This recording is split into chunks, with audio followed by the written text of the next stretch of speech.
자, 수업 시작하겠습니다. 우리 지금 다시 한번 우리가 지금 유체역학 열심히 계산을 하다 보면은 우리가 왜 짓을 하고 있지? 라는 거를 모를 때가 되게 많아요. 우리가 무슨 이유를 뭐 때문에 우리가 지금 뭘 알고 싶어서 이런 계산을 하는 건가? 라고 생각을 해보면 다시 한번 이야기해 보면은 우리가 유체의 움직임에 대해서 이해를 하고 싶은 거예요. 여기 막 유체가 움직일 텐데 다시 한번 이야기하지만 우리가 곧 랜덤한 움직임은 이제 우리가 생각하지 않습니다. 랜덤한 움직임보다는 우리가 충분히 큰 대상을 보기 때문에 우리가 이제 그 분자 간에 랜덤하게 움직이는 것들을 이제 생각하지 않고 이렇게 흐름에 따라서 움직이는 이렇게 바람 따라서 움직이는 바람 따라서 움직이는 이 말이 안 되지만 원래 걔네가 움직이는 게 바람이기 때문에 그렇지만 아무튼 그런 이렇게 좀 더 큰 스케일의 평균적인 움직임에 대해서 우리가 관심이 있는 거고요. 그 움직임을 우리가 해석하고 싶은 겁니다. 걔네가 어떻게 힘을 받고 어떻게 힘을 받으면은 걔네가 어떻게 움직이는가. 그래서 압력과 유체에 작용하는 압력과 유체의 속도장을 분석하고 싶어서 우리가 지금 앞으로도 계속 그런 계산을 할 거고요. 지금 그래서 우리가 첫 번째 단추로서 우리가 베르누이 정리라는 것을 이용했습니다. 사실은 여러 번 이야기했지만 베르누이 정리는 일과 에너지 보존 법칙 꽤 다름하지 않습니다. 일과 에너지 보존 법칙의 유체역학 버전이라고 생각하면 됩니다. 그래서 우리가 지난 시간에 자유제트라는 것을 우리가 처음 이제 도입을 했고 그래서 그 예제 하나를 살펴봤죠. 그러니까 출구를 딱 갓 빠져나오는 유체는 이제 압력이 작용하지 않으니까 그걸 바탕으로 해서 그러면 이제 출구에 나오는 속도가 얼마인가를 우리가 계산할 수 있었습니다. 우리가 베르누이 정리를 적용할 때 중요한 게 뭐냐면은 반드시 유선을 따라서 해야 된다고 했습니다. 우리는 지금 예제상 그냥 뭐 편한 예제들 위주로 하겠지만 우리가 혹여라도 우리가 나중에 베르누이 정리를 써먹고 싶다면은 반드시 유선을 따라서 해야 됩니다. 유선을 따르지 않고 유체 임의의 여기저기를 찍어버리면은 안 됩니다. 여기 있는 유체가 여기 있는 유체로 갈 수 없는 상황이라면은 골치 아픕니다. 그렇게 되면 안 되고요. 반드시 유선을 따라서 적용해야 되는 거고 그래서 우리가 1번 유체가 그러니까 유체가 1번 위치에 있다가 2번 위치로 간다라고 하면은 1번 위치에 대해서 미지수가 3개 있죠. 그죠? 압력, 그다음에 고도, 그다음에 속도. 그 다음에 2번 위치에 대해서도 압력, 고도, 속도 이렇게 있습니다. 그러니까 총 미지수가 6개가 있을 겁니다. 그리고 베르누이 정리가 등식 하나를 제공하고 있죠. 그러니까 우리가 총 5개의 더 필요한 정보가 항상 있게 됩니다. 그래서 그런 것들을 우리가 문제를 통해서 알아내는 게 오히려 처음 요거를 접할 때는 오히려 그 부분이 조금 더 어려울 가능성이 있어요. 그냥 계산은 열심히 하면 되는데 압력이 여기가 얼마라는 거야 여기가 얼마라는 거야 계산을 할 수 있다는 거야 없다는 거야 항상 이런 계산을 할 때 무턱대고 막 처음에 덤비면 안 되고 반드시 지금 요게 지금 계산이 되는 상황인가 를 살펴보고 나서 우리가 덤벼야 될 필요가 있는데 뭐 아무튼 그렇습니다. 그래서 지난 시간에는 어떻게 했었냐면은 수조 안에 담긴 물이 이렇게 빠져나오는 상황에 대해서 했었죠. 그래서 지난 시간에 했던 되게 재밌는 결론 중에 하나가 뭐였었냐면은 여기가 사실 내려오고 있는데 여기가 내려오고 있어야 여기서 나가겠지. 여기서 가만히 있는데 얘가 나갈 리가 없겠죠. 근데 요 내려가는 거를 별로 고려해 주지 않아도 문제가 꽤 정확하게 풀렸던 그런 게 있었죠. 요 두 개의 지름 사이에 비해 4제곱의 에러 오차 항이 그 정도밖에 안 되기 때문에 4제곱이나 되기 때문에 만약에 한 10분의 1로 줄이면은 오차가 10,000분의 1 정도, 10,000분의 1의 오도로 줄어들기 때문에 꽤나 재미있는 사실 결론이었습니다. 자, 오늘은 다른 예제를 한번 볼까요? 그거보다 조금 약간 다른 예제입니다. 자, 주사기 같은 거예요. 주사기 같은 건데 이렇게 되어 있습니다. 뭐 이런 예쁘지 않은 주사기가 있다고 칩시다. 자, 우리가 요 지점에서 압력을 가할 겁니다. 압력을 가할 건데 어떻게 가할 거냐면은 P는 3 곱하기 10의 3승 뉴턴 퍼 제곱미터로 압력을 가할 겁니다. 그 다음에 여기는 뭐 이제 충분히 큰 거고요. 예, 여기는 이제 충분히 큽니다. 그리고 여기에 있는 지름이 예, 대문자 D로 써서 0.03m. 그러니까 3cm짜리네요. 그죠? 예, 3cm짜리고 그 다음에 여기에 빠져나오는 출구의 지름이 예, 소문자 D로 0.01m. 예, 1cm짜리 구멍으로 빠져나온다고 합시다. 자, 요렇게 여기서 이렇게 누르면 나오겠죠. 그죠? 나올 겁니다. 유체가. 자, 얘의 속도가 얼마일까요? 예, 누르면 당연히 나오겠죠. 그죠? 예, 누르면 당연히 나올 겁니다. 자, 여기서 나오는 출구에서 그러니까 이만큼으로 밀었을 때 여기서 나오는 속도가 얼마일까요? 계산의 시간을 잠깐 드려볼까요? 노트에 물론 써 있는 문제긴 하지만 예, 노트를 살짝 덮어두고 예, 그 연습장에다가 예, 문제를 한번 좀 끄적끄적 거면서 한번 풀어볼까요? 예.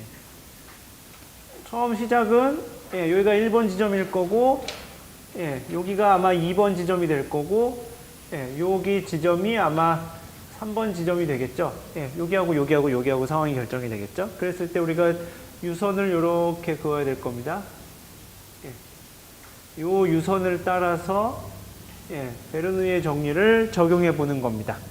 예, 1번에다가 1번 어쩌고 1번에서의 그 보존되는 양, 그 다음에 그게 2번에서의 양, 3번에서의 양을 쭈르륵 적어 놓고 문제를 풀어보면 되겠습니다. 여기는 일단 알아둬야 될 거는 고도에 의한 차가 없죠. 그죠? 예, 그러니까 예, 고도 변화는 없으니까 예, 그 항을 다 무시해주면 되겠습니다. 그러면 꼭 그렇게 그러면 그런 사람들이 있어요. 그럼 요 밑에서 이렇게 올라가는 건 다른가요? 라고 할 수 있는데 그 정도는 우리가 무시해줘도 될 것 같습니다. 예. 자, 한번 예, 계산 연습 삼아서 예, 한번 계산을 해볼까요?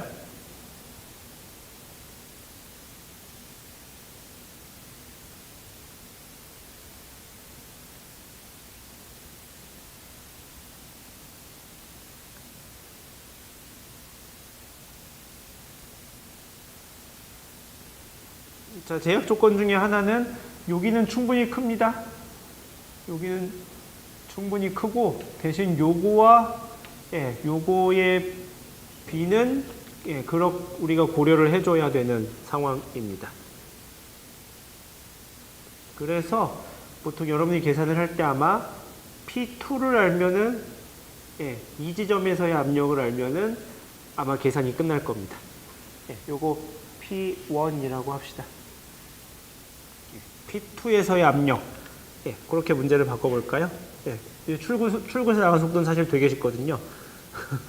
예, 되게 쉬워서 예, 여기 나가는 지점에서의 속도를 구해봅시다. 이 정보가 필요하네요. 요 유체의 밀도는 1.26 kg per 세제곱미터랍니다. 이 정보가 필요하겠네. 공기네, 공기. 우리가 사실 계속 나중에 보면 알겠지만 계속 똑같은 도구를 쓸 거예요.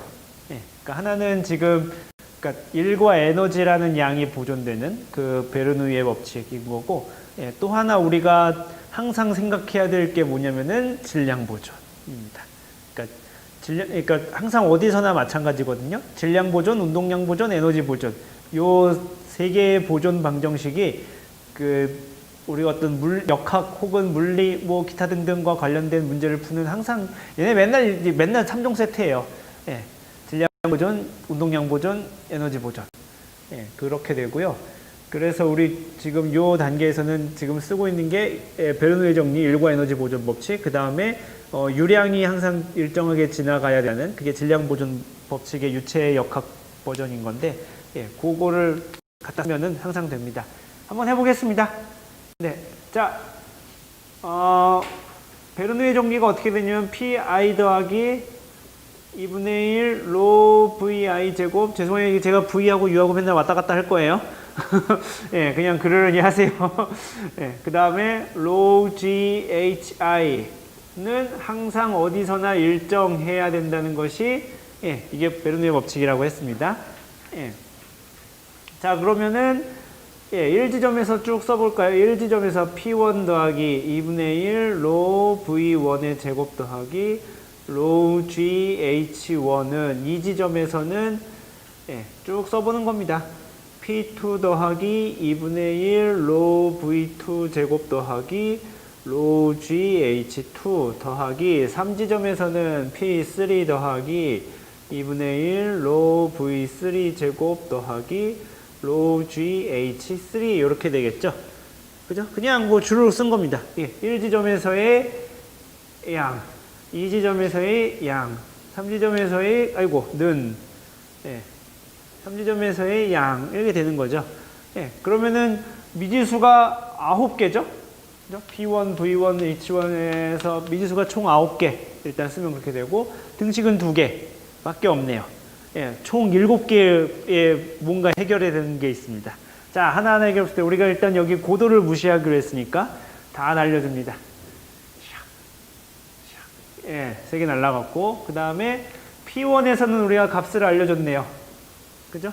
P1은 우리가 값을 알려주니까 쟤는 미지수가 아닌 거고 그 다음에 출구에서 나왔으니까 P3는 압력이 0이겠죠? 그죠? 이렇게 될 겁니다. 그 다음에 우리가 이게 엄청 크니까 지난번 우리 수조에서 내려오는 문제에서 봤듯이 이게 엄청 크고 이게 엄청 작으면은 예, 이게 이쪽에서 들어가는 속도를 무시해줘도 되는 그런 상황이 됩니다. 만약에 무시해주지 않으려고 하면 여기 지름을 우리가 알면 되긴 하는데 이 상황에서는 그렇습니다. 얘를 무시해줘도 좋습니다. 그럼 얘 날아갑니다. 예, 그러면은 지금 미지수가 하나, 둘, 3개 남았네요. 그죠? P2, V2, V3 이렇게 남았습니다. 식은 여전히 등식은 2개가 있고, 그죠? 그러니까 하나가 모자라네요. 그죠? 요 하나는 어디서 오는 거냐면은 요 2점과 3점에서의 질량 보존에서 유량이 일정하다는 것에서 오게 됩니다.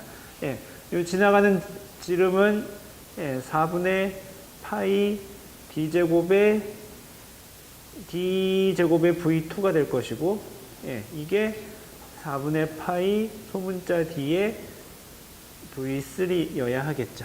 D제곱을. 그죠? 예, 그 여러분들 계속 파이 R 제곱에 조금 익숙할 수 있는데, 예, 지름도 꽤 많이 씁니다. 그래서 원의 넓이 지름을 쓰면은 4분의 파이 D제곱, 요거 익숙하지 않을 수 있지만, 예, 조금만 보면 익숙해져요. 예. 그렇게 됩니다. 요건, 지난번에 요거는 제가 보여드렸었죠? 예, 요 잘라가지고, 예, 지나가고, 예, 들어가고 나오고 요거는 보여드렸습니다. 요렇게 됩니다. 그러면은, 새로 추가되는 미지수는 없네요. 그죠? V2하고 V3니까 여기 이미 있는 거니까. 새로 추가되는 미지수는 없고, 등식이 하나 더 늘어났네. 예, 그러면은, 미지수가 총 3개 있고, 등식이 3개 있고, 예, 이러면 이제 우리가 풀 수 있는 문제가 되는 겁니다.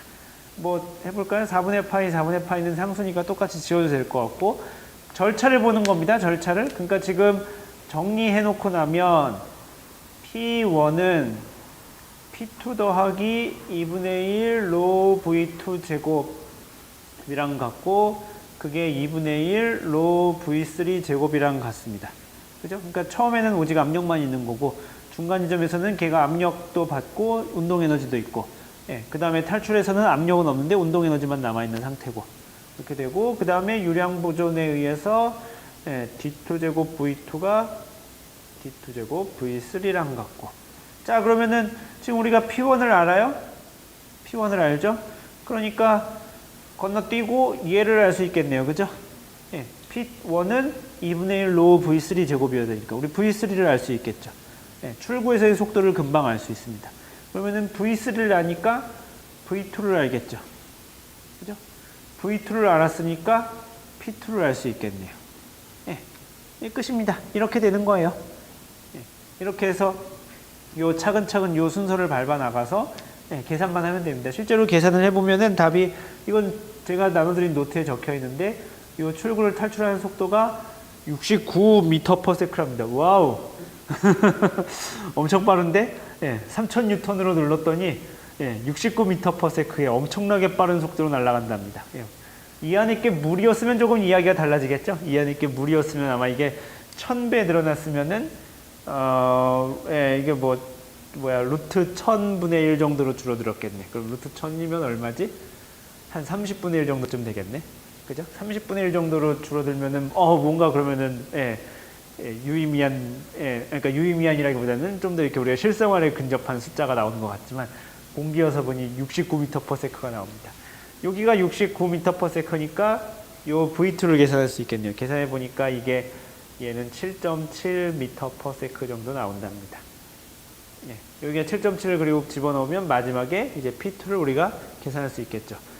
어떻게 계산하냐 생각해보면 당연히 계산합니다. 왜냐하면은 우리가 여기에서 요거 아는 거니까, 그리고 요거를 알게 된 거니까, 요거 이제 그러면은 빼기 해서 나오면 됩니다. P2가 얼마쯤 나오냐면은 2.96 곱하기 10의 3승 뉴턴 퍼 제곱미터가 나온답니다. 그러니까 거의 안 줄었죠?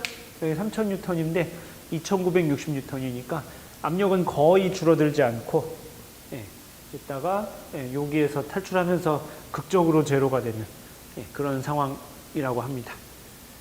뭐 이렇게 우리가 계산하는 겁니다. 그게 별거 아닌 것처럼 보이지만 어쨌든 이게 우리가 첫 스텝을 밟는 거예요. 유체의 움직임을 해석하는데 압력하고 속도의 분포를 알아내는 거잖아요. 이게 공간적으로 봤을 때. 우리는 지금 어쨌든 베르누이 정리는 지난번에 했지만 이게 스테디 스테이트에서 다루는 거예요. 스테디 스테이트에서 다루기 때문에 시간에 따른 변화는 없다고 간주해요. 그러니까 시간이 지나면서 복잡하게 변하는 거는 우리가 일단 건너뛰고 그냥 계속 그렇게 쭈르륵 일정하게 나갈 건데, 그랬을 때 그러면은 유체가 이렇게 힘을 줘서 이렇게 나가는데 각 유체의 거의 모든 포인트에서 유체 지금 우리가 관심 있는 모든 포인트에서 압력과 속도를 알아내는 거예요. 별거 아닌 주사기 문제인 것 같아 보이지만 우리가 이렇게 한 스텝 한 스텝씩 나아가는 겁니다. 요 정도면 우리가 이해할 수 있을까요? 요거가 이게 되게 쉬운 문제에 속합니다. 이 정도면 되게 쉬운 거예요. 제가 숙제로 내준 문제는 요거보다 아마 조금 더 어려울 가능성이 있고, 시험으로 내는 문제는 그거보다 조금 더 어려울 가능성이 있지만 기본적인 원리는 크게 달라지지 않습니다 라고 맨날 가르치는 사람들은 얘기하죠. 문제를 풀어보는 사람들은 전혀 그렇지 않은데? 라고 이야기하는데, 보통 이렇게 가르치는 사람들은 맨날 그러죠. 야, 그거 배운 거에서 다 냈어 라고 하는데, 하나도 배운 거에서 나온 것 같지 않은 느낌이 들 때가 있는데, 항상 그렇습니다. 이렇게 저와 여러분들 사이에 이렇게 약간의 그런 게 있어요. 자, 마지막 예제 한번 봅시다. example 3. 여기 이름에는 제가 캐비테이션이라는 이름을 붙였어요. 뭐 책에 그렇게 이름이 붙여져 있기도 하고요. 이게 한국어로 하면은 아마 공동화? 뭐 이럴 겁니다. 그렇게 공동화라고 돼 있으려나? 캐비테이션 이라고 있는데, 자, 이거는 그냥 한번 바로 예제를 봅시다. 이거 혹시 여러분들은 경험이 있을까 모르겠는데 저는 사실 이런 경험이 있어요. 저는 어떤 경험이 있냐면은, 저는 어렸을 때 그 주택에 살았었거든요. 아파트에 산 거는 나중에 일이고, 어렸을 때 주택에 살았었는데, 그래서 어렸을 때 그 집에서 목욕 혹은 샤워를 하려면은 어떤 식으로 했었냐면, 집에 이렇게 뭐 샤워기가 이렇게 얘기하면 내가 너무 나이 든 사람 같은데, 그러진 않아요. 집에 샤워기가 없던 곳에서 살았었는데, 여러분들 어떠냐 모르겠습니다. 눈을 뜨자마자 내가 태어난 곳에는 샤워기가 있었는데, 뭐 이러면은 할 말이 없지만, 아무튼 그랬어요. 그래서 그런 경우에 보통 어떻게 했냐면은, 집에 높은 데다가, 보통 주택은 옥상이 있어요. 옥상에다가 큰 통을 갖다 놓고, 거기다가 물을 받아요. 거기다가 물을 받은 다음에 거기다가 이렇게 호스를 꽂고, 밑에다 호스를 연결. 그러면은 호스를 꽂고 이렇게 하면은, 그때 당시에는 물이 내려오지 않아요. 처음에 그 호스를 꽂았다고 해서 물이 내려오진 않는데, 그래서 그 호스를 한번 하고 빨아들여요. 빨아들이면은 이제 물이 이렇게 나오기 시작하거든요. 그러면은 그게 나오기 시작하면서부터는 물이 계속 흘러나와요. 그래서 위에서부터 이렇게 계속 물이 흘러나오니까 이제 그걸 가지고 그래서 이렇게 어렸을 때 집에서 샤워를 했던 경험이 있는데, 정확하게 그 문제예요. 이게 여러분들 경험이 없어서 이게 뭔 소리야 할 수 있는데, 정확하게 그 문제입니다. 이게 어떤 위에 이렇게 올려져 있어요. 이게 올려져 있고, 그 다음에 물이 여기에 요만큼 담겨 있습니다. 그리고 호스를 이렇게 연결해서 이렇게 연결해서 밑에서 이제 유체가 이렇게 진행해서 이렇게 호스를 통해서 빠져나오는 이런 상황입니다. 자, 이랬을 때 지금 우리의 목표는 뭐냐면은 여기 최고점, 최고점 여기서의 압력은 이 유체에 가해지는 압력을 이 궁금합니다. 자, 그래서 이 문제는 어떻게 푸냐면은 유선을 이렇게 그으면 되겠죠? 유선은 이제 뭐 당연히 호스 따라서 물이 흐를 테니까 그렇게 복잡하지 않은 유선이 되겠습니다. 그러니까 우리가 이 지점을 우리가 1번 지점이라고 하고, 이 지점을 2번 지점이라고 하고, 여기 호스 끝 탈출하는 점을 우리가 3번이라고 해보겠습니다. 그 다음에 지금 물이 요만큼 차여져 있고요. 물이 요만큼 차여져 있어서 여기에 지금 H1이라고 이름을 붙였는데 그게 지금 4.5m짜리 오우 엄청 깊은데 4.5m나 채웠어 물을. 그 다음에 지금 여기 기준면에서 여기로 내려왔을 때 여기까지의 요 높이, 그러니까 수조가 얼마나 높이 위에 올려져 있냐면은 1.5m. 얘가 H2인데 얘가 1.5m. 이렇게 되어 있다고 합시다. 그 다음에 여기에 호스의 최고점에서 여기까지의 높이를 우리가 대문자 H로 두고 요 대문자 H에 따라서 그러니까 어떻게 바뀌는지를 아마 보는 문제가 될 겁니다. 자, 그럼 얘도 뭐 베르누이 정리 이용하면 되겠죠, 그죠? 세 지점에서 할 거니까 다시 한번 우리가 베르누이 정리는 다시 한번 써보면은 더하기 운동 에너지 로우 VI 제곱 더하기 로우 GHI는 일정이 될 겁니다. 그죠? 그러면은 1지점에서는 요거 H는 사실 생각해보면은 H는 기준면에서의 저기를 잡으면 되는 거예요. 그러니까 여기를 0이라고 봐도 되고 여기를 0이라고 봐도 되고 상관이 없습니다. 어디든지 0이 그러니까 델타가 중요한 거기 때문에 위치 에너지는 항상 그래요. 위치 에너지는 뭐 이걸 우리가 포텐셜 에너지라고 부르는데 참고로 이 포텐셜 에너지의 특징 중에 하나는 델타가 중요해요. 그러니까 차이 1점과 2점 사이에 그 위치 포텐셜 에너지의 차이가 중요하지 어느 지점에서의 절대값이라는 게 없어요. 그래서 위치 에너지 같은 경우에도 우리가 지구에서 재면은 지구에서 우리가 지구 표면 근처에 재면은 지구 표면을 0이라고 하고 높이 올라갈수록 증가하죠. 그죠? 반대로 사실 저 멀리 우주 어딘가를 0이라고 놓을 수도 있어요. 그리고 지표면 요 근처를 마이너스 얼마 값이라고 놓아도 문제 푸는데 아무런 문제가 없습니다. 그 전기 에너지도 마찬가지예요. 참고로 전기 에너지도 포텐셜 에너지이기 때문에 우리가 220V라고 하면은 그게 전이 차지, 그러니까 회로에서 요 지점과 요 지점 사이에 전압의 차가 220V라는 거지 여기가 220V고 여기가 0V가 아니에요. 위치 포텐셜 에너지라는 게 항상 그렇습니다. 참고로. 자, 그럼 1점에서는 자, 요 지점에서의 압력은 얼마일까요? 요 지점에서의 압력은 얼마일까요? 예?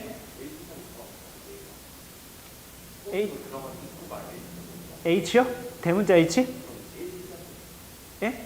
1지점, 여기 표면. 그러니까 호스는 여기 그냥 여기 깊이 박아놔도 상관이 없어요.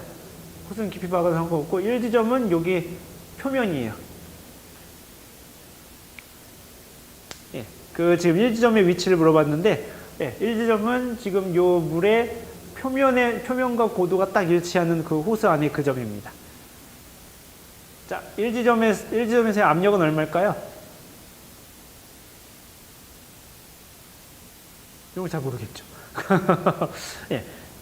1지점에서의 압력은 제로예요. 제로. 원래 이러면 좀 이상하죠? 근데 1점에서 작용하는 압력이 뭐가 있을까요, 지금? 대기압이 있겠죠. 근데 우리가 많은 경우에 대기압은 지금 다시 한번 얘기하면 대기압은 모든 경우에 다 작용할 거거든요. 그러니까 다 빼줘도 상관이 없어요. 그래서 1점에서는 요 유체에 얘는 지금 윗방향으로 누를 리가 없잖아요. 중력에서 아래로 누르고 있기만 하기 때문에 요 1지점에서 요 유체에 가해지는 압력은 제로입니다. 누가 얘를 위로 밀어주지 않거든. 1점에서의 압력은 제로예요. 속도 무시해도 되겠죠, 그죠? 우리 이런 문제 많이 풀었죠, 그죠? 이게 넓고 이게 좁으면은 예, 이거 나가는 거 무시해줘도 되죠. 그죠? 속도도 없어요. 그러면 1지점에서의 지금 요것만 살아남는 거예요. 1지점에서는 지금 그러니까 로 G 여기를 우리가 기준면으로 봅시다. 제가 그랬을 거예요. 예. 그럴 거죠? 예, 그럴 겁니다. 그래서 1지점에서의 예, 우리가 1과 에너지 합에 대한 값은 예, 그러니까 일정하게 유지가 되어야 되는 값은 로 GH1입니다. 이거 우리가 아는 값이에요. 그죠?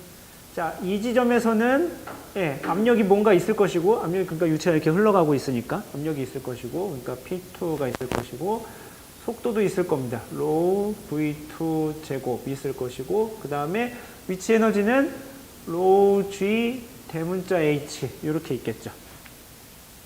그죠? 이해가 되시나요? 예.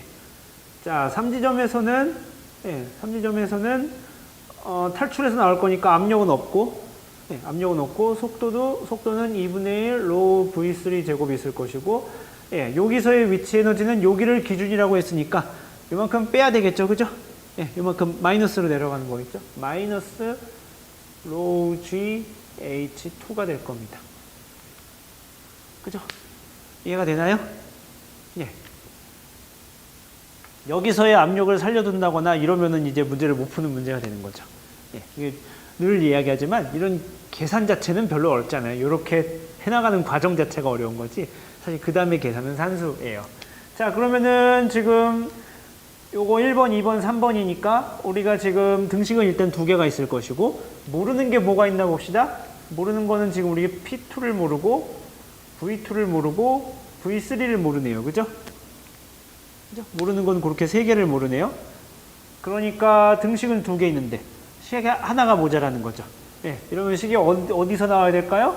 예, 여기 V2, V3를 모르니까 요 V2와 V3를 연결짓는 예, 당연히 유량이 일정한 데서 나오겠죠. 그죠?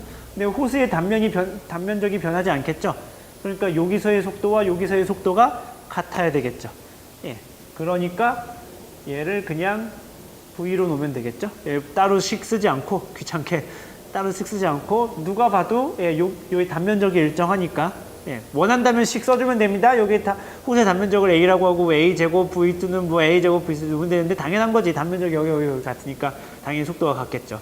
예, 그렇게 될 겁니다. 그러니까 여기를 이렇게 V로 통일해 주면 될 겁니다. 여기까지 이해가 되셨나요?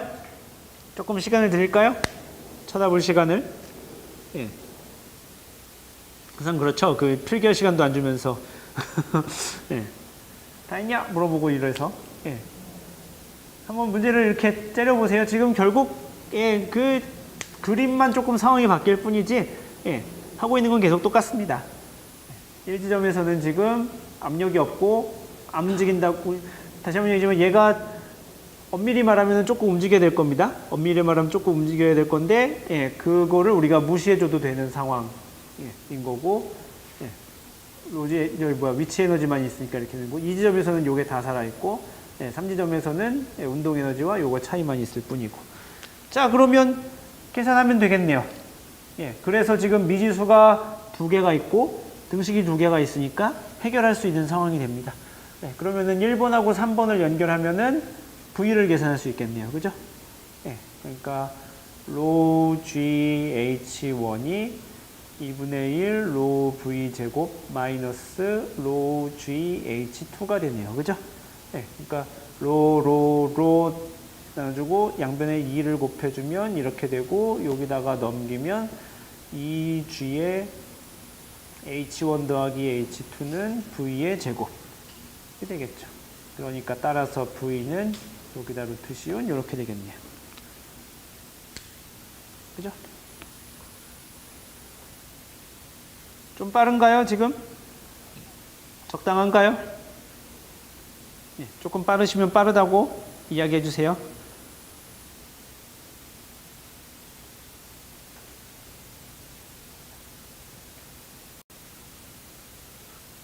예, 제가 저를 잘 제어할 수 있게 예, 빠르면 빠르다고 이야기를 해주시면 되겠습니다. 요거는 그러니까 우리가 식을 항상 써놓고 나서 이렇게 구해놓고 나서 째려보세요. 얘 자체는 아무것도 아니에요. 얘 자체는 뭐냐면은 지금 요 3지점하고 1지점 사이의 위치 에너지 차에 의해서 H1 더하기 H2 위치 에너지 차이에 의해서 예, 요 속도가 생기는 거예요. 아무것도 아닌 이야기입니다. 자, 그렇게 해서 V를 구했으면 여기다가 집어넣어 가지고 우리가 P2를 계산할 수 있겠죠. 그죠? 요즘에서 압력을 계산할 수 있을 겁니다. 그러면은 P2는 다시 써볼까요? P2 더하기 2분의 1 로 V 제곱을 그대로 이걸 굳이 이렇게 안 썼어도 됐겠네. 2분의 1 로 V 제곱은 얼마일 거냐면은 로 G의 H1 더하기 H2였겠죠. 그죠? 2분의 1 로 V 제곱이 원래 이거 없었으니까 이렇게 넘기면은 로 G H1 더하기 H2였을 겁니다. 더하기 로 G H가 이게 일정한 거죠? 뭘로 일정하냐면은 둘 중에 1번이나 3번이나 아무거나 같다라고 쳐주면 되겠네. 1번이 식이 간단해 보이니까 로 G H1 이렇게 넣으면 되겠네요. 그죠? 그냥 잘 넣은 거예요. 별거 아니에요. 잘 째려 보시면 됩니다. 다시 한번. 요 2번 그 다음에 지금 우리가 뭘 한 거냐면은 여기서 V를 구했죠. 그죠?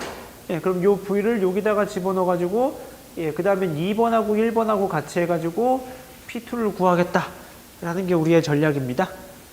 그래서 2분의 1 로 V 여기서 2분의 1 로 V 제곱이 어디 있었더라? 요걸 마저 정리하면 2분의 1 로 V 제곱이 얼마냐면 넘기면은 로 G H1 더하기 로 G H2가 되니까 2분의 1 로 V 제곱 자리에다 요걸 그대로 넣어주면 P2 더하기 로 G H1 더하기 H2 더하기 로 G 대문자 H 2번에서의 보존되어야 되는 양이 1번에서의 양 로 G H1하고 같아야 돼.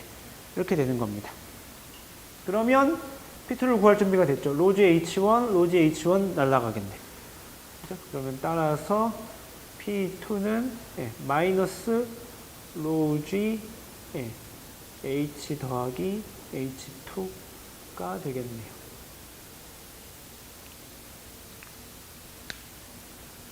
맞아? 왜 부호가 틀렸지? 문제는? 제 문제랑? 제 답이랑? 이게 맞을 겁니다. 강의노트랑 답이, 부호가 다른데, H 더하기 H2 요거가 답이 맞을 겁니다. 자, 이거를 해놓고 나서 지금 거기 밑에다가 뭘 설명을 해놨냐면은, 이게 지금 그냥 이렇게 해서 P2를 구하면 되잖아. 그죠? P2에서 구하는 것까지는 아무것도 아니에요. 여기서 한 가지 그냥 재밌게 볼 거는 뭐냐면은, 마이너스죠? 그죠? 압력이 마이너스야. 압력이 마이너스가 뭐야? 이렇게 되는 거죠. 애초에 압력이 마이너스라는 소리가 뭐냐면은 우리가 대기압을 전부 다 제로로 지금 맞춰놓고 한 거잖아요. 그러니까 원래 여기서의 진짜 압력은 대기압을 더한 게 진짜 압력이 되겠죠. 그죠? 여기서 원래 대기압만큼 있었을 거고 그럼 여기다 대기압 더하면 되고 여기다 대기압 더할 거니까. 그죠? 대기압만큼은 전부 다 더해주면 됩니다. 그러면은 실제로 여기에서의 그 물에 가해지는 압력은 대기압 더하기 요만큼이 될 텐데 그러면 실제로도 대기압보다 조금 어쨌든 작아지는 게 되겠죠. 그리고 호스를 높으면 높을수록 밑을 낮추면 낮출수록 그 압력 차가 크게 되겠죠. 그래서 이게 압력이 점점 작아지다가 어느 순간까지 작아지냐면은 물에 끓는 점까지 작아진다고 쳐봅시다. 그 물에 끓는 점 그러면은 온도라고 생각하기 쉬운데 대충 우리가 15도씨라고 쳐볼까요? 온도가 15도씨일 때의 포화 수증기압까지 작아진다고 쳐봅시다. 진짜 작아져. 그러면은 무슨 현상이 일어나요? 우리가 첫 시간, 두 번째 시간 그때쯤에 이야기했었죠. 물이 끓는다는 현상이 결국 뭐냐면은 물이 순간적으로 기체가 돼서 그 증기압이 생기는데 그 증기압이 외부에서 누르는 그 증기압보다 커진 상황이 되면은 걔가 이제 탈출할 수 있는 게 되잖아요. 그래서 뽀글뽀글 올라오는 거예요. 뽀글뽀글 올라오고 이제 주변보다 가벼워서 주변보다 이제 압력 얘가 누르는 게 요 기체 안에 요 기포의 안에 있는 압력과 비등비등한 상황이 되는 거죠. 그래서 기포가 터지지 않고 유지가 되는 거예요. 유지가 돼서 이제 이렇게 주변보다 가벼우니까 올라와서 이제 팡 터지게 되고 그런 일이 이제 막 벌어지게 되면은 액체가 끓게 되는 거죠. 그러니까 여기에 가해지는 압력이 줄고 줄어서 요 15도씨에서의 증기압보다도 포화 수증기압보다도 더 작아지게 되면 그러면은 여기가 물이 이제 끓는 현상이 생길 수 있습니다. 이렇게 되면 물이 끓어요. H하고 요 대문자 H하고 소문자 H2를 충분히 크게 해주면은 물이 끓는 현상이 발생하는 거죠. 그래서 이거 캐비테이션이라고 부르는 게 아마 캐비테이션이 물의 그 뭐 공동화, 뭐 기포화 뭐 대충 그럴 텐데, 그러니까 뭐냐면은 여기서 기포가 생기는 거예요. 기포가 뽀글뽀글 생기는 거, 물이 실제로 끓는 게 되는 겁니다. 15도씨에서 그런 현상이 발생할 수 있어요. 여기 압력이 강화되기 때문에, 즉 내려가기 때문에 그런 일이 벌어질 수 있습니다.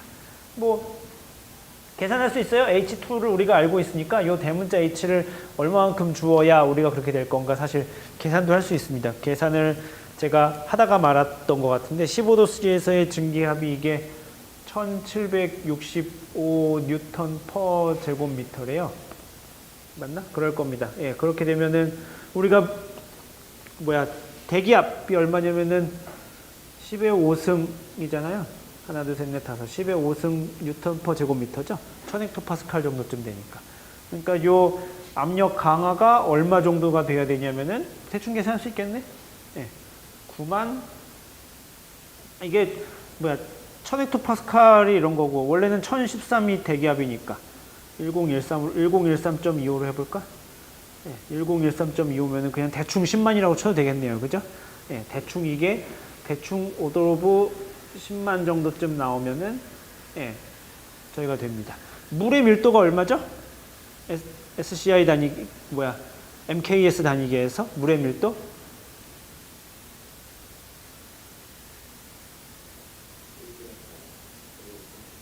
그건 이제 CGS 단위계라고 우리가 불러요. CGS 단위계에서는 1g per 제곱센티미터입니다. CGS 단위계, MKS 단위계 이름은 들어봤죠? CGS가 센티미터, 그램, 세컨드를 쓰는 거고, 그 다음에 MKS는 미터, 킬로그램, 세컨드를 쓰는 단위계를 우리가 MKS라고 부릅니다. 물의 밀도는 MKS 단위계에서 1000이에요, 1000. 1000입니다. G는 대충 얼마죠? 10. MKS 단위계 대충 10이에요. 그러니까 10만을 채우려면은 얘가 대충 10 정도면 되겠네요. 그죠? 그러니까 H2가 1.5m니까 대충 한 8.5m, 8m, 9m 정도쯤 이게 호스가 이렇게 꼭대기로 올라가 있게 되면은 그러니까 요 기준점에서부터 그렇게 지금 요 H1은 지금 그러니까 별로 중요한 상황이 아닌 게 됐죠. 요 H1은 지금 여기서 중요한 상황이 아니게 됐고 왜냐하면은 그게 지금 2지점과 3지점 사이의 문제이기 때문에 그래요. 3지점에서 우리가 자유제트 출구를 나올 거를 우리가 알고 있기 때문에 거기서의 압력, P지점에서의 압력은 이렇게만 두 개만 서로 연관되어 있어서 그렇습니다. H1의 높이는 별로 중요하지 않게 됐고, 만약에 얘를 그래서 8.5m 정도쯤 이상으로 높이 올리게 되면은, 상온에서 15도씨인데도, 여기가 물이 끓는 걸 볼 수 있게 됩니다. 자, 그러면은 그냥 한번 얘기해 볼까요? 그러면은 이 문제가 어떻게 될까요? 라고 생각하면은, 그러면은 우리가 얘가 어떻게 될까라고 생각하면, 우리는 그다음부터는 베르누이의 정리를 써먹을 수가 없게 됩니다. 베르누이의 정리를 써먹을 수가 없어요. 왜 그럴까요? 베르누이의 정리를 써먹는 데는 몇 가지 되게 중요한 가정들이 있었거든요. 다시 한번 우리가 이런 거를 잊기 쉬운데, 베르누이의 정리를 써먹기 위해서 우리가 반드시 썼던 가정들이 있습니다. 첫 번째는 얘가 정상 상태여야 한다고 했습니다. 정상이 노말이 아니라고 얘기했습니다. 노말한 상태가 뜻하는 게 아니라 스테디 스테이트. 시간이 지남에 따라서도 변하지 않는. 이게 시간이 지남에 따라서 변하지 않는 거야 되는데 이게 뽀글뽀글 기포가 생기면 당연히 상황이 변하겠죠. 시간이 지남에 따라서 거품이 가만히 있지는 않겠죠, 당연히.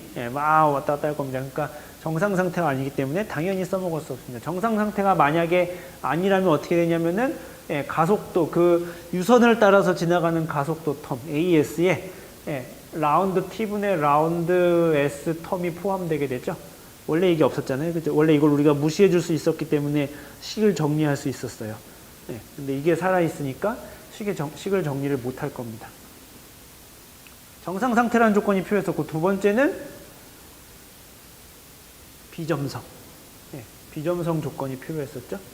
네, 유체가 우리가 점성을 고려하면 안 됩니다. 유체가 만약에 점성이 있게 되면은, 전다 능력을 우리가 반드시 그 유체의 움직임에 고려해 줘야 됩니다. 시어 폴스를 고려해 줘야 돼요. 근데 우리가 지금 그때 그 유체 움직임 F는 MA 가지고 뭐 할 때 보면은 뭐 했더라? 라고 생각하면 중력하고 압력밖에 작용하는 게 없었죠. 중력하고 압력뿐이었습니다. 전다 능력을 고려해 주지 않았기 때문에. 이게 고려해 주면은 상황이 달라지겠죠. 당연히 상황이 달라집니다. 그러니까 아까 그런 그 베르누이의 정리가 성립을 안 할 겁니다. 마지막 세 번째 뭐였더라? 라고 생각해보면은 비압축성. 비압축성이 여기서 뭐냐면은 로가 콘스턴트를 뜻합니다. 로가 콘스턴트인데 로가 지난번에도 수업 시간에도 이야기했지만 로가 모든 지역에서 다 상수일 필요는 없어요. 다 달라도 상관없어요. 다 다른데 유선을 따라서만 같으면 돼요.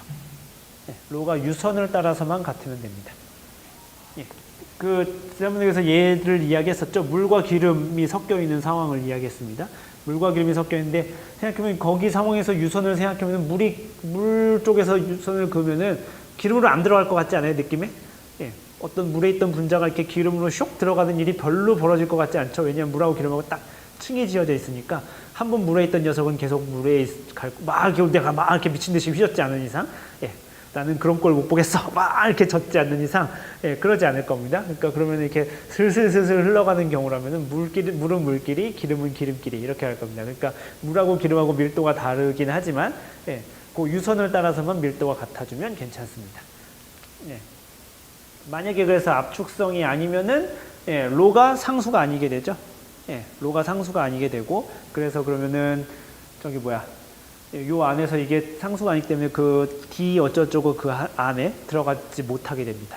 그죠? K의 미분항이 생기게 돼서. 그러니까 요 세 가지 조건이 반드시 성립을 해야 우리가 베르누이의 정리를 써먹을 수 있습니다. 이해가 되시나요? 우리가 항상 어떤 이야기를 할 때마다 그 어떤 정리를 쓸 때마다 우리가 사실 눈여겨봐야 될 것 중에 하나가 뭐냐면은 어떤 가정 위에서 출발했는가예요. 얘가 어떤 가정 위에서 출발했는가를 항상 잊지 말아야 됩니다. 그 가정이 성립하지 않은데도 그런 걸 적용하면 이제 틀린 결론을 얻게 되는 거죠. 이해가 되시나요? 오케이, 좋습니다. 질문 있을까요? 자, 질문이 있으면 중간에 남겨주시고, 그 챕터 3로 앞으로 넘어가겠습니다. 제가 여러분들 이건 책에 없고요. 요거는 우리 교과서에 없는 내용이고, 제가 전에 올렸던, LMS에 올렸던 그 강의 노트에 지난번에 살짝 건너뛰었던 챕터 3, 유체의 연력학에 대해서 잠깐 이야기를 하려고 합니다. 사실 여러분이 다 아는 이야기예요. 유체의 연력학 다 배웠죠? 2학년 2학기 때. 혹시 연력학 안 배우신 분? 안 배우신 분? 난 안 배웠는데. 없죠? 대부분 다 배웠을 거예요. 유체연력학을 다 배웠지만 우리가 그냥 잠깐 리마인드를 할 건데 유체연력학을 우리가 유체역학 시간에 배우는 이유가 뭐냐면은 제가 잠깐이라도 해야지 라고 사실 대부분 뒤에서 안 나올 거지만 우리는 역학적인 부분만을 포커싱을 맞추긴 할 거지만 기본적으로 유체역학 문제에서 연력학 문제가 가끔 필요한 경우가 언제 있냐면은 우리가 이야기했지만 우리가 알고 싶은 게 유체 압력하고 속도 분포였었잖아요. 그죠? 유체 압력 분포와 속도 분포를 우리가 알면은 유체 움직임을 해석하는 거라고 했어요. 근데 그 압력과 속도에 영향을 주는 게 자기들끼리만 영향을 주면 좋겠는데 자기들끼리서 지금까지는 우리가 속도장을 결정하는 게 압력장이었었죠. 그죠? 압력하고 중력밖에 없었잖아. 그죠? 그게 운동법칙에서 유선을 따라서 운동법칙 적용할 때 그렇게 했잖아요. K의 가속도를 결정하는 게 생각해보면 압력하고 중력밖에 없었죠. 그렇게 됐었는데 그럼 실제로 진짜로 그러하느냐? 그러면은 그거는 온도가 일정할 때의 이야기예요. 온도가 일정하지 않으면 예, 온도가 일정하지만 그 온도에 의해서 또 압력이 바뀌게 돼요. 예, 그렇게 되고 그 압력이 바뀌면 이제 속도가 바뀌게 되고 그러니까 사실 그 온도가 반드시 같이 커플이 돼요. 예, 그렇게 되는데 우리가 지금 요 유체역학 1 시간에는 아마 대부분의 경우에서 온도를 따로 고려하지는 않을 거예요. 그러니까 바꾸어 이야기하면 그냥 온도가 다 상수인 거예요. 온도가 다 상수라서 예, 유체의 압력 혹은 밀도, 예, 기타 등등이 그냥 자기들끼리만 정해지는 속도 그런 것들이 자기들끼리 정해지는 그런 상황을 다루게 되겠지만 그래도 우리가 예, 그것만이 전부는 아니야 라는 것을 잠깐 짚고 넘어가는 차원에서 복습? 그냥 가벼운 마음으로 복습 정도쯤 하면은 좋을 것 같아요. 유체연력학 그래서 잠깐 다루려고 합니다. 이 책에는 그러니까 이게 약간 그런 게 그 뭐라 그러지? 공대스러운 책에는 유체역학, 공대스러운 교과서에는 보통 유체연력학이 잘 안 나오는 편이고요. 약간 이렇게 좀 물리적 혹은 대기과학적 유체역학 책에 보면은 이 유체역학 단원, 유체역학의 유체연력학 단원이 항상 나오고 그렇습니다. 예, 그런 차이가 있어요. 그래서 플루이드 서모다이나믹스.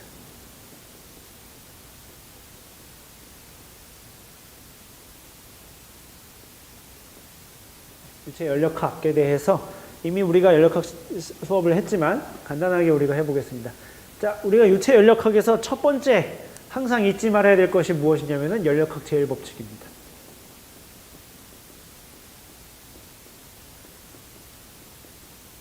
연력학 제1법칙. 예. 연력학 제1법칙 한 줄 요약하면 뭘까요, 이거?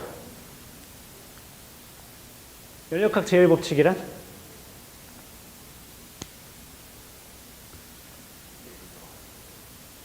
예? 연력학 제1법칙이란? 채팅으로 참여하세요, 여러분들. 멀리서 방송에서 드시는 분들. 예, 채팅을 통해 참여하시기 바랍니다. 연력학 제1법칙이 뭐죠?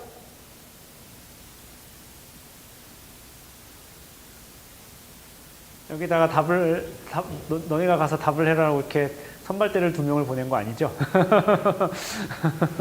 예, 그 멀리서 화면에서 들으시는 분들, 예, 연력학 제1법칙 뭐죠?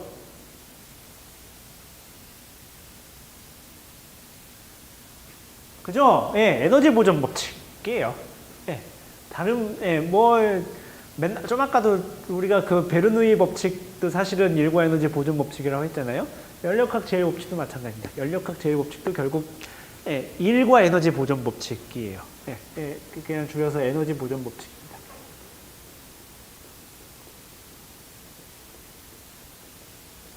그러니까 근데 이제 우리가 에너지 보존 법칙이고 그 일하고 에너지하고 서로 등가인 거죠. 예, 그렇기 때문에 일 더하기 에너지가 항상 보존되어야 됩니다. 등가라는 말이 뭔지 알죠? 예. 그겁니다. 참고로 아인슈타인의 특수상대성 이론에서 도출되는 게 질량 에너지 등가 원리. E는 MC 스퀘어가 사실 그 이야기인 겁니다. 질량 에너지 등가 원리. 그래서 질량하고 에너지하고 사실 같은 거야.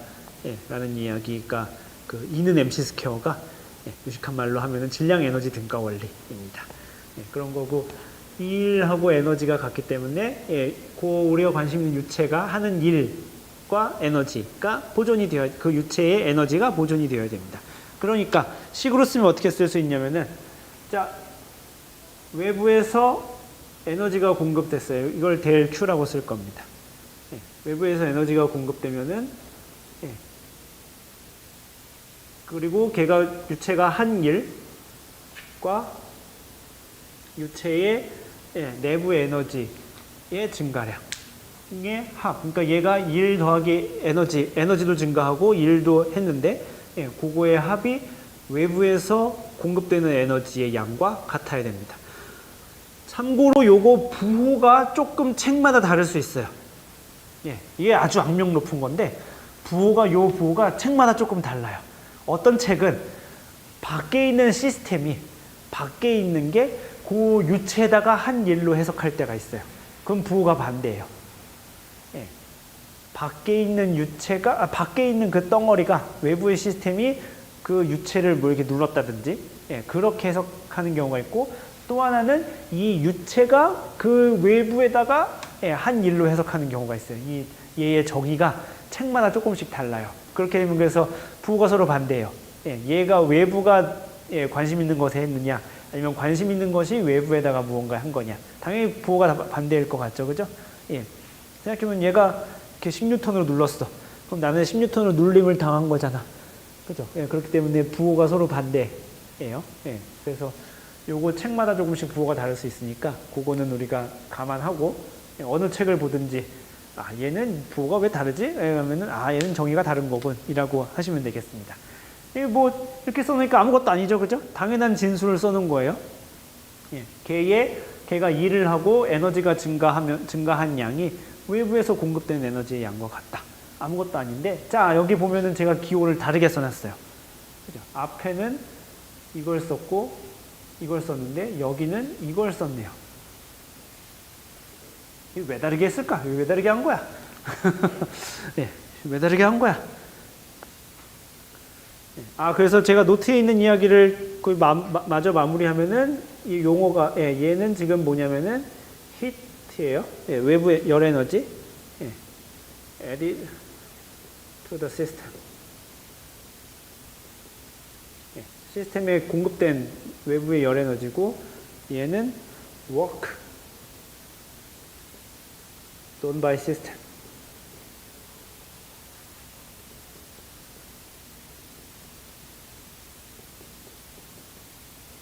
그리고 요 델 U는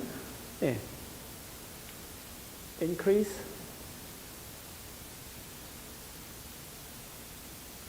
of the system's internal energy.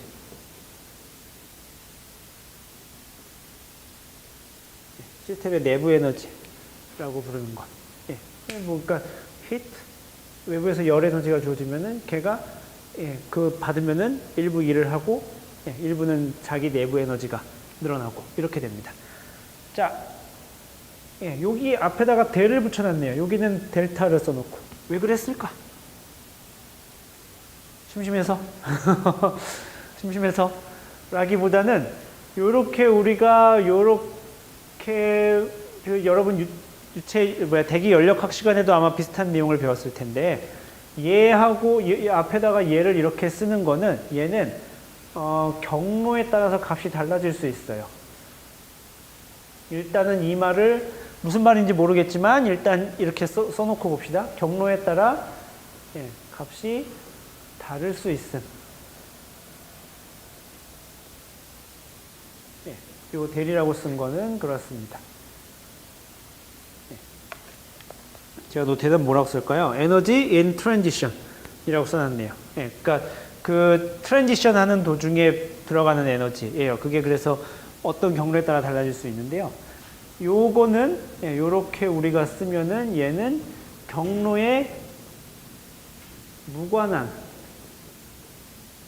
경로에 무관한 양이 돼요. 그래서 이 경로에 따라 값이 다를 수 있는 거를 우리가 유식하게 패스 펑션이라고 부릅니다. 패스가 경로죠, 그죠? 패스 펑션인 거고, 경로에 무관한 양은 어떤 1번 상태에서 2번 상태로 갈 때 어떤 경로를 우리가 취해서 가든지 간에 1번하고 2번 상태가 1번 상태에서 2번 상태로 갔어 라고 하면 우리가 그 값을 계산할 수 있다는 의미예요.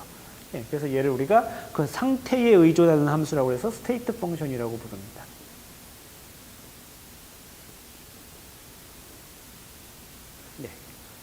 그래서 경로에 따라 값이 다를 수 있는 거는 우리가 앞에 델타, 소문자 델타를 쓰고, 그래서 걔를 우리가 패스 펑션이라고 부르고요.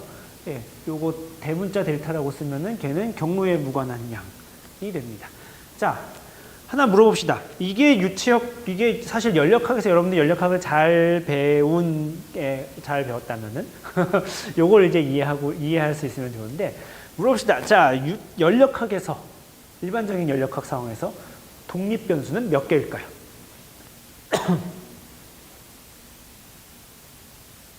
방송으로 들으시는 분들도 채팅으로 참여해 주시기 바랍니다. 연력학에서 독립변수는 일반적인 상황에서 대신 우리가 관심 있는 시스템이 그 분자수는 항상 일정해서 고정한다 치고 그 다음에 여러 종류가 섞이지 않았다고 칩시다. 예, 한 종류고 분자수도 바뀌지 않는, 그러니까 질량 자체가 일정하게 유지가 되는 상황이라고 쳐봅시다. 독립변수는 몇 개일까요?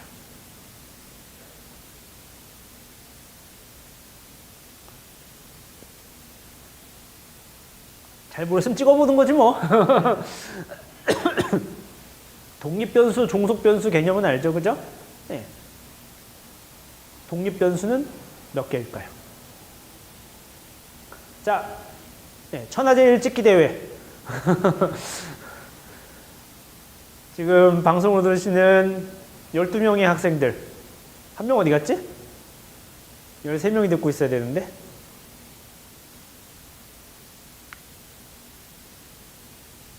한 명이 없어졌네.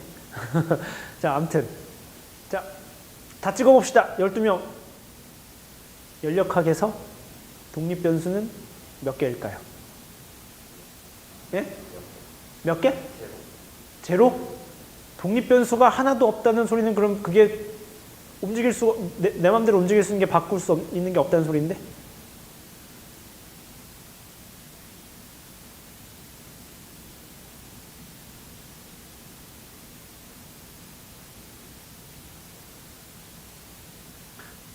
일단 한 개, 세 개. 자, 일단 우리가 일단 독립변수, 종속변수 이야기를 하면 변수가 도대체 뭔가를 생각해 봐야 되겠죠? 아까 했지만 우리가 질량은 바뀌지 않는다고 쳤습니다. 질량이 바뀌면 얘기가 좀 복잡해져요. 압력, 뭐 이런 거 변수입니다. 부피, 온도, 엔트로피, 그 다음에 여러분들 또 뭐 배웠죠? 엔탈피, 이런 거 배웠죠? 그 다음에 깁스 프리 에너지, 뭐 이런 거 배웠지? 헬르몰츠 프리 에너지, 뭐 이런 거 배웠나요? 어서 용어는 들어본 것 같죠? 예, 뭔 소리인지 모르겠지만 아무튼 용어는 들어봤던 것 같아요.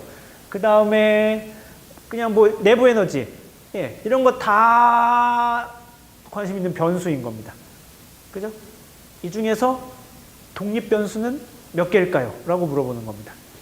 지금 한 개 파가 2명 있고, 3개 파가 2명 있고, 2개 파가 1명 있습니다. 그러니까 지금 2대 1대 2입니다. 채팅으로 남겨주신 분들은 그러하고, 천하제일 찍기 대회예요. 몇 개일까요? 한 개.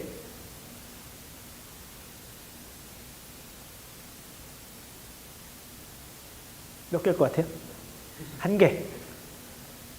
그러니까 독립변수가 한 개라는 말은 바꾸어 이야기하면은 우리가 독립변수가 한 개라고 할 때 그게 무슨 말이냐면은 하나만 알면 나머지 모든 것들은 우리가 다 그것의 함수로서 결정이 된다라는 뜻이에요.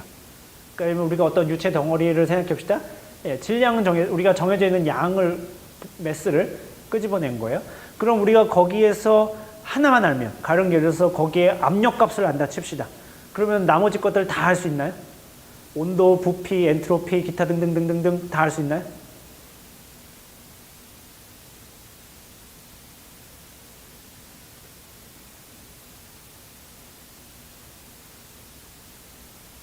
진짜? 한번 물어볼까 그러면? 압력을 줬다 칩시다. 지금 나머지 분들도 빨리 의견을 답을 다세요. 예, 멀리 방송에서 보시는 분들, 예, 천하제일 찍기 대회입니다. 온도, 압력, 부피 해서 3개다. 예, 온도, 압력, 부피 해서 3개다 라는 사람이 있습니다. 자, 가령 예를 들어서 제가 거기에 압력을 줬다 칩시다. 그러면은 부피 어떻게 알려요? 부피 어떻게 할 거예요? 문지 학생 2개. 온도는 뭐예요? 준영 씨의 답은 온도 하나라는 뜻인가요? 독립변수가 온도 하나. 독립변수는 뭐가 돼도 상관이 없어요. 뭐가 되는 게 별로 중요하지 않아요. 몇 개이냐가 항상 중요한 거지.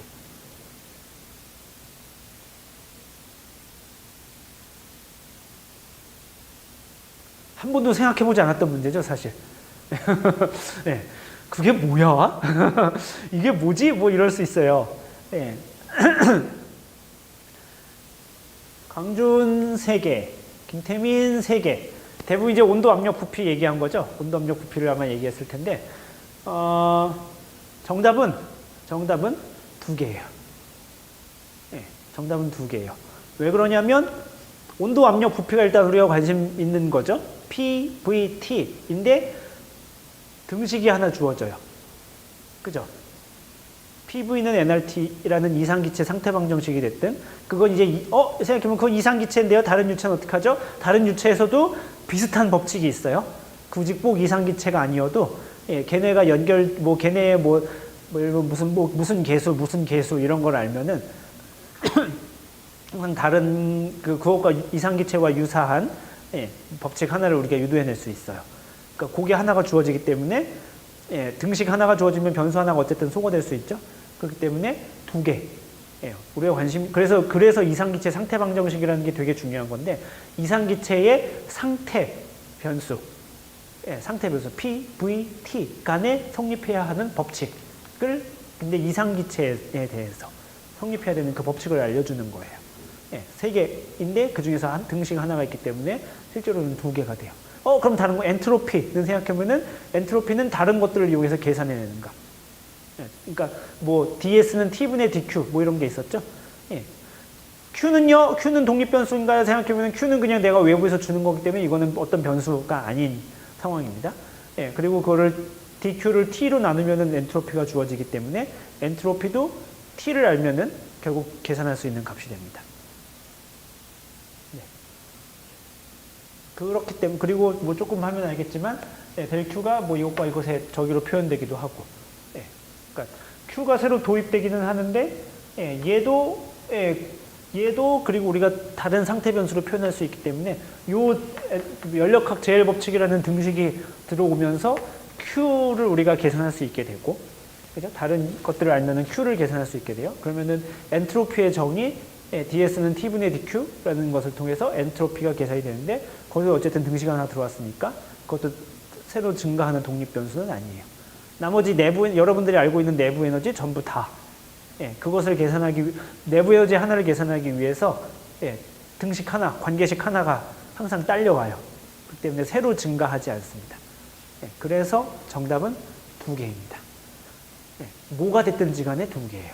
그러니까 그게 온도 압력이 됐든, 혹은 온도 부피가 됐든, 압력 온도가 됐든, 혹은 가끔 압력과 엔트로피가 됐든, 뭐가 됐든지 간에 우리가 독립변수는, 연력학에서 독립변수는 2개예요.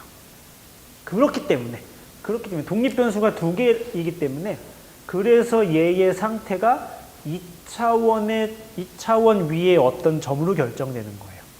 독립변수가 2개이기 때문에, 마구잡이로 움직일 수 있는 변수가 2개이기 때문에, 가령 우리가 PV라고 치면은 그게 P 해놓고 여기 한 점을 찍으면은 그게 우리가 관심 있는 그냥 편이상 이상기체라고 합시다. 이상기체가 아니어도 상관없지만 그 이상기체의 어떤 상태가 되는 거예요. P 값을 알고 V 값을 알면은 나머지 모든 건 다 알 수 있는 거예요. 무슨 말인지 이해가 되나요?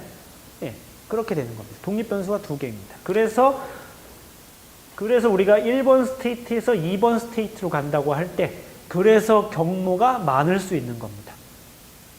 독립변수가 2개이기 때문에, 그래서 P하고 V를 어떻게 바꿔가면서 가지? 즉 평면상에서 움직여야 되겠다. 만약에 독립변수가 하나라면 걔는 수직선상에 표현할 수 있는 거예요. 어떤 상태를. 그것만 알면 나머지가 다 결정이 되니까. 그러면은 독립변수가 하나, 그러면 1번에서 2번으로 갈 때 다른 경로가 있을 수가 없죠. 그죠? 그러니까 경로 의존적이라는 게 있을 수가 없어요. 그게 왜 경로 의존적이 생기냐면은 독립변수가 2개 이상이기 때문에 그래요. 연력학에서는 독립변수가 2개입니다. 그래서 항상 이런 평면에다 그려놓고, 얘가 이런 상태로 갈지, 이렇게 갈지에 따라서 어떤 것은 보존이 되고 어떤 것은 보존이 되지 않아요. 이거를 여러분들이 예전에 저랑 같이 수업을 들었던 사람은 기억이 나왔으면 좋겠습니다. 수리물리 2 때 들었던 사람은 그런 게 있어요. 경로 1에서 경로 2까지 어떤 양을 선적분할 때 어떤 양은 선적분할 때 그 경로에 의존적인 것이 있는 반면 어떤 것은 어떤 것은 경로에 따라서 선적분을 해도 그 양이 항상 같은 것이 있었어요. 1번 상태와 2번 상태가 같기만 하면은. 즉 그래서 선적분을 할 때 경로에 무관한 것이 바로 스테이트 펑션입니다. 근데 경로가 어떻게 되냐에 따라서 적분했을 때 그 경로에 의존적인 것이 패스 펑션이 되는 겁니다. 그래서 요 외부에서 공급되는 열과 얘가 하는 일은 경로에 따라서 다르게 됩니다. 그런데 아까도 잠깐 이야기했지만 T분의 DQ를 하면은 얘는 DS가 되는데 이게 연력학 제2법칙이거든요. 연력학 제2법칙은 원래는 이렇게 써야 맞는데 이게 드모를 붙이게 되는 경우는 이제 가역 과정, 리버서블한 과정에서는 요게 이제 부동호가 생략이 돼서 이게 두 개 항상 같은데 그렇게 되면은 그렇게 했을 때 요 엔트로피는 얘는 패스 펑션인데 요걸 T로 나눠주면서 얘는 스테이트 펑션이 됩니다. 이게 그래서 되게 놀라운 일이에요. 왜 그런지는 지금 이게 그것과 연관이 되어 있긴 한데 여러분들은 그것을 수리물리 2 때 안 배웠는데 지금 수리물리 2 때는 제가 이걸 가르치고 있는데 이게 경로적분을 할 때 어떤 것이 경로적분에서 달라지는데 걔를 어떻게 적당히 앞에다가 팩터를 붙이면은 곱하거나 나누거나 하면은 걔를 경로에 무관한 함수로 만들어줄 수 있어요. 그렇게 되면 사실 그 과정이긴 합니다. 어쨌든 걔는 이제 우리가 원래 수학적으로 해석하는 거고 그래서 우리가 예전에 배웠던 수리물리와 연력학의 만남이 사실은 여기에서 이루어집니다. 경로에 무관하느냐 경로에 의존적이냐라는 이야기를 여기서 할 수 있습니다. 자, 그렇게 됩니다. 그래서 우리가 음수를 그려놓으면 골치 아프죠? 이렇게 되겠지. 그래서 그래서 우리가 뭐 편미분을 배우고 어쩌고 하는 게 연력학에서 되게 자주 나왔을 거예요. 연력학을 여러분들이 공식을 잘 기억해서 떠올려 보면은 아마 편미분 기호가 되게 자주 나왔을 가능성이 있어요. 그게 왜 그러냐면은 항상 바뀔 수 있는 게 두 개이기 때문에 그래요. 두 개이기 때문에 뭐 다른 하나를 고정해 놓고 요거를 바꿔보자 라는 생각이 항상 필요한 거죠. 무슨 말인지 이해가 되시나요? 그래서 항상 그랬습니다. 그리고 3개 이상 되면 되게 복잡했을 텐데 다행스럽게도 2개입니다. 연력학 제1법칙 아무튼 에너지 보존 법칙이고 그래서 패스 펑션과 스테이트 펑션을 우리가 이해하는 게 사실 연력학 제1법칙 고등학교 때도 나오지 않아요 이런 거?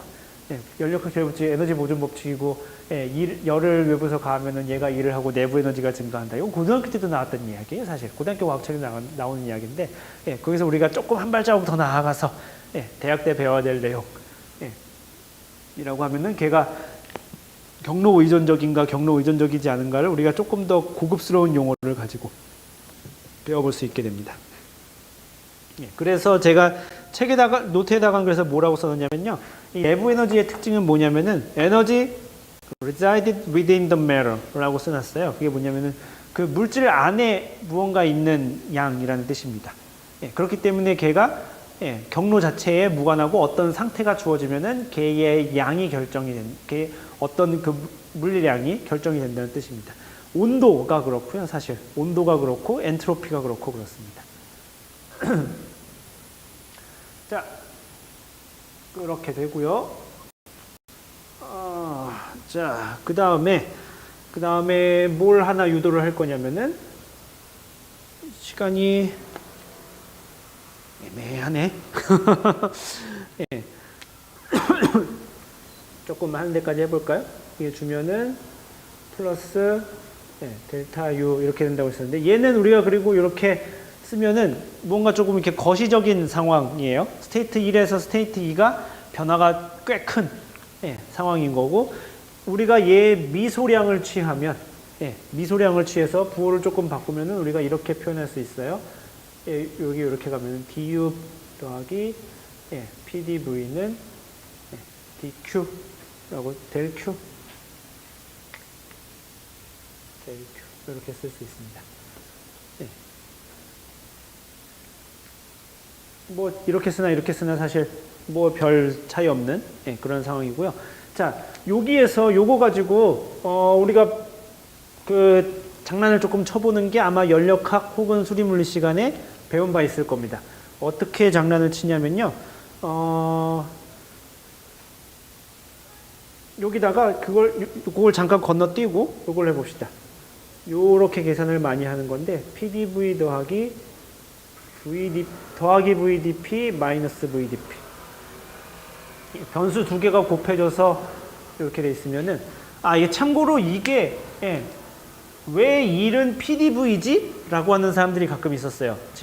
예전에 질문에서 이 수업을 하다 보면은 여러분들 질문 안 해서 1이 P 곱하기 V인데 1이 P 곱하기 V죠. 그죠? 그런데 PDV라고 쓰지 VDP라고는 안 쓴단 말이에요. 2를. 그죠? 왜 그러지? 라고 생각을 해볼 필요가 있어요. 여러분들 하는 일이 예전에 물리에서 이런 거 본 적 있죠? 힘 곱하기 간거리죠? 그러면은 얘가 한 일의 미소량은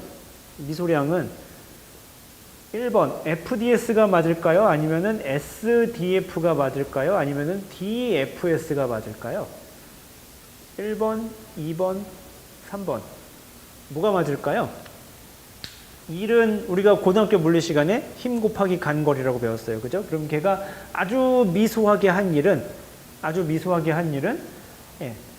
여기다 미분량을 취하면 될 텐데 미분량을 FDS라고 쓸까요? SDF라고 쓸까요? DFS라고 쓸까요? 1번. 여기 출석해 있는 사람은 1번을 한 명 지지했습니다. 또 다른 사람은? 2번. 또 다른 사람, 방송으로 들으시는 분들은 어떻죠? 1번일까요? 2번일까요? 3번일까요? 1번.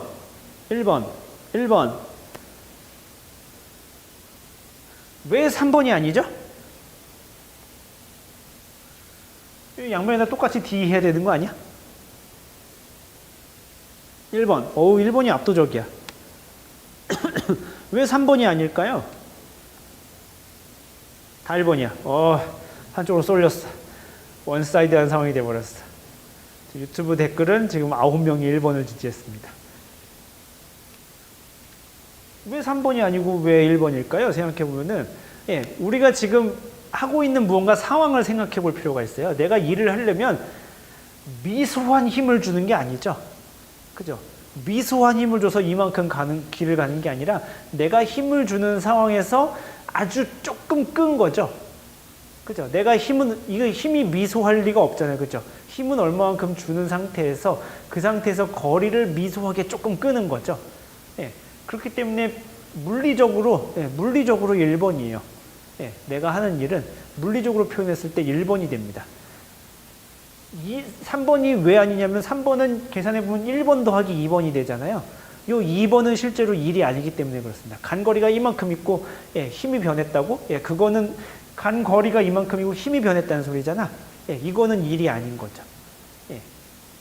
그게 일이 아니라 내가 힘을 주어서 얼마만큼을 이동을 했을 때 그게 일인 거기 때문에 그래서 1번이 답이 됩니다. 마찬가지예요. 이거 사실 이거랑 똑같은 거거든요. 똑같은 이야기거든요. 요거를 단면적으로 나눠주고 여기다가 단면적을 곱하면 그대로 얘는 압력이 되고 그대로 얘는 부피가 돼요.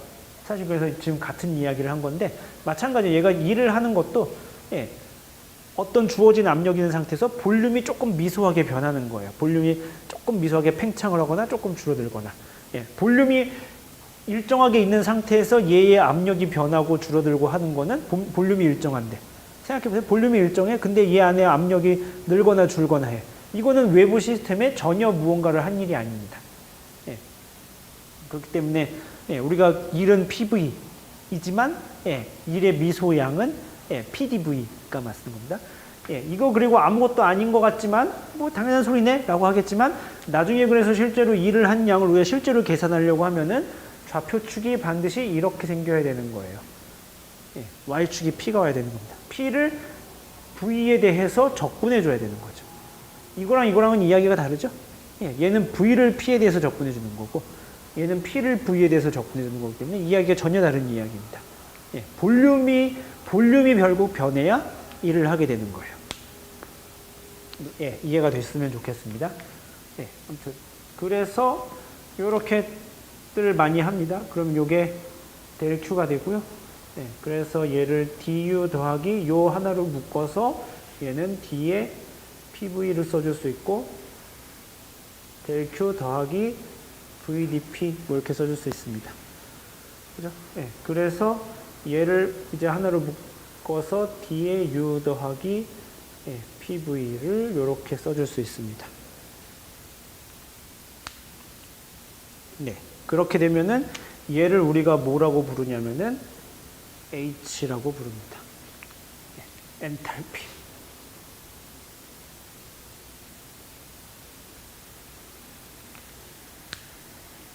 그러니까 엔탈피는 물리적으로 뭐냐면 얘의 내부 에너지에다가 걔가 한 일을 더해주는 예, 그런 개념이 됩니다.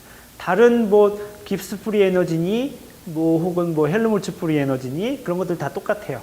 기본적으로 걔가 가지고 있는 내부 에너지에다가 예, 무언가를 더하고 빼고 하는 개념입니다. 왜 더하고 뺄까요?